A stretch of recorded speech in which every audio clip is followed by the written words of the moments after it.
Everyone, welcome back to my YouTube channel. तो आज है 30 जून और मेरा एग्ज़ाम है एसएससी फेज़ 11th का थर्ड शिफ्ट शायद, क्योंकि टाइमिंग है मेरा एग्ज़ाम का 2:30 to 3:30। तो वही मैं अपना सामान रेडी कर रही हूँ। बैग, छाता लेना बहुत इम्पॉर्टेंट है क्योंकि बारिश हो रहा है। एज़ यूजुअल एग्ज़ाम के पहले हर किसी को डर लगता है, तो वही मेरे को भी डर लग रहा था। उसके बाद मैं फ़ाइनल रेडी होके, मेरा भाई गया था एडमिट कार्ड प्रिंट करने। तो इस बार इस एग्ज़ाम के लिए मैंने बहुत लेट से एडमिट कार्ड प्रिंट किया, पता नहीं क्यों। फिर मैं अपना नोट्स निकाली क्योंकि उसमें से मेरे को सिलेक्ट करना था कि इम्पॉर्टेंट मैं एग्ज़ाम सेंटर पे जाके अपना नोट्स पढ़ूंगी। वो नोट्स मैं सिलेक्ट करना था और नोट्स इतना बंडल में है, बहुत ज़्यादा, प्लस 2 कॉपी, दोनों फुल है। तो इसलिए मैं एमटीएस के लिए पढ़ नहीं पाई थी नोट्स। दैट्स वाई मेरा इतना कम मार्क्स आया है इस बार। कल एसएससी एमटीएस का मैंने भी नोटिफिकेशन देखा, सिर्फ 1500 वैकेंसी आया हुआ है और ये देख के तो ख़राब ही लगा बहुत। मैं तो चाहती हूँ कि 22 में सिलेक्शन हो जाए। अब देखते हैं क्या होता है। तो ये सारा मेरा नोट्स है जो हम सारा पीडीएफ टेलीग्राम से प्रिंट किए हैं। ये PYQ है मेनली। एसएससी फेज़ 11th के लिए मैंने 10th लेवल का अप्लाई किया हुआ है। नोट्स इतना सारा है तो इसका मतलब ये नहीं है कि ये सब पढ़ लूँगी तो 100% श्योर मेरे को सब क्वेश्चन का आंसर आएगा। मेनली ये डिपेंड करता है कि बेसिक नॉलेज डेवलप होने के बाद आप बेसिक स्किल्स के हिसाब से कौन सा क्वेश्चन अपना कर सकते हैं। ये जीके और इंग्लिश का नोट्स है। पहले मैंने क्या, और 2 कॉपी भी है मेरे पास, एक इंग्लिश का कॉपी अलग से बनाया है और एक जीके का कॉपी अलग से बनाया है। तो जब एसएससी एमटीएस का 22 के लिए मैं पढ़ रही थी, सारा यूट्यूब से पढ़ा था मैंने। यूट्यूब में फिर टाइम भी वेस्ट हुआ क्योंकि एक वीडियो 50 मिनट का होता है, उसमें से सिर्फ 10, 12, 15 क्वेश्चन ही हो पाता है। तो यूट्यूब से एक बार तो मैंने एमटीएस के लिए पढ़ लिया था, उसके बाद मैंने सारा नोट्स बनाया। इस बार के लिए मैं कोई यूट्यूब से पढ़ूंगी नहीं, जितना नोट्स है वही रिवाइज़ करने से हो जाएगा। ये नोट्स मैं एसएससी जीडी के लिए भी यूज़ करूँगी, फेज़ 11 के लिए भी। उसके बाद मैंने, डर लग रहा था तो उसके बाद पूजा किया। पूजा करके फिर मैं नाश्ता करके फिर एग्ज़ाम देने के लिए निकल गई 11:30 बजे।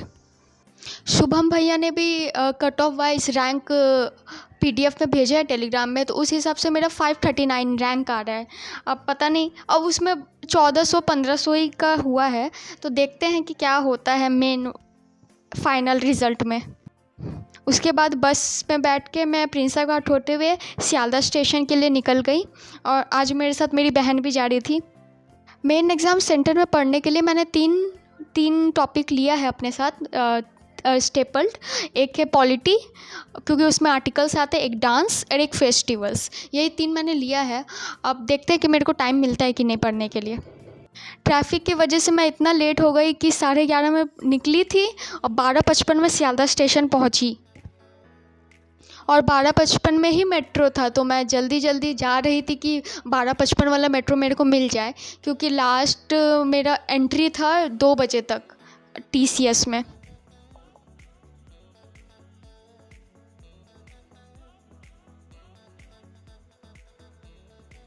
अभी मैं सीढ़ी से उतर ही रही थी कि तब तक में मेरा मेट्रो छूट गया। 12:55 का मेट्रो था और अभी हो रहा है 12:56। मेरा मेट्रो छूट गया, मेरे सामने ही चला गया मेट्रो। सीढ़ी से उतर रहे थे तो मेरा लेट इसलिए हो गया था कि मैं गलत टिकट काउंटर में, मैं ट्रेन का टिकट काउंटर में जाके खड़ी हो गई थी, पर पता चला कि नीचे जाके होगा टिकट मेट्रो का, तो इसलिए मेरा लेट हो गया। और मैं जैसे ही उतर रही थी तो देखिए मेरे सामने से ही 12:55 का मेट्रो निकल गया। उसके बाद वेट किया और मेरे को डर भी लग रहा था कि 2 बजे तक एंट्री है, जा पाऊँगी कि नहीं। मेट्रो में थोड़ा पढ़ने की कोशिश कर रही थी, पर बहन आई थी तो हंसी मजाक करके और मन भी नहीं किया पढ़ने का। कोई भी एग्ज़ाम देने जाते हैं तो उस एग्ज़ाम के एक दिन पहले और उस एग्ज़ाम के दिन मैं पढ़ाई नहीं करती, क्योंकि मैं अपना बेसिक नॉलेज पे ही ट्रस्ट करती हूँ, क्योंकि हम लोग तो प्रेडिक्ट कर नहीं सकते कि क्या पेपर में आएगा, तो इसलिए मैं रिवीजन तो ज़्यादा नहीं करती। और ये रहा मेट्रो से व्यू। बारिश आने ही वाला था, अच्छा हुआ मैंने छाता लेके गया था। और मेरे को तो पहली बार पता चला था कि टीसीएस के अंदर ही बैगेज सिस्टम है, नहीं तो मैं हमेशा बाहर में अपना बैग रखती थी रेंट दे के। वही ट्रैवल करते करते मैं पहुंच गई टीसीएस फाइनली। अब सबसे ख़राब लगता है कि रोड पूरा घूम के क्रॉस करके जाना पड़ता है।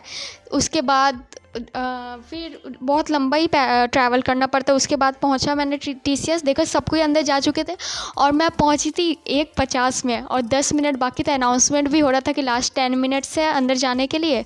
और तो मैं जल्दी जल्दी दौड़ के फिर गई एग्ज़ाम देने के लिए। फिर मेरे को लैब असाइन हुआ सेकेंड फ्लोर में, लैब फर्स्ट। उसके बाद सारा वो फ़ोटोग्राफी बायोमेट्रिक के बाद हम लोग बैठे एग्ज़ाम देने। जैसे ही एग्ज़ाम स्टार्ट हुआ तो टाइमर देख के ही डर लग जाता है कि 1 घंटे में 100 क्वेश्चन कैसे होगा। तो मैं अपना प्रेफरेंस बना के जाती हूँ। फर्स्ट मैं देती हूँ जीके में। जो जैसे ही जीके का मैंने सेक्शन खोला उसके बाद देखा कि इतना हार्ड आया। 2021 का सारा करंट अफेयर था और मेरे को कुछ समझ नहीं आ रहा था। फिर भी 25 में से मैंने 17 क्वेश्चन उसमें अटैम्प्ट कर दिया। और जीके मतलब बेसिक नॉलेज का था और जो करंट अफेयर का था वो होगा नहीं, फैक्चुअल टाइप का था। और एक दामन एंड दीव का रेशियो पूछा गया था तो वो भी मैंने ठीक से किया नहीं, गलत होगा। और सेकंड मैं देती हूँ अपना इंग्लिश में। इंग्लिश मेरे को इजी लगा इस बार तो मैंने 25 आउट ऑफ 25 अटैम्प्ट किया। उसके बाद रीजनिंग में मैंने 25 में 19 अटैम्प्ट किया विदाउट एनी प्रैक्टिस और मेरे को लगता है कि सब सही है। मैथ्स का क्या हुआ कि मैं उसमें एक ही अटैम्प्ट क्वेश्चन कर पाई। That's all for this video. If you like my video, please like, share and subscribe to my channel. Bye.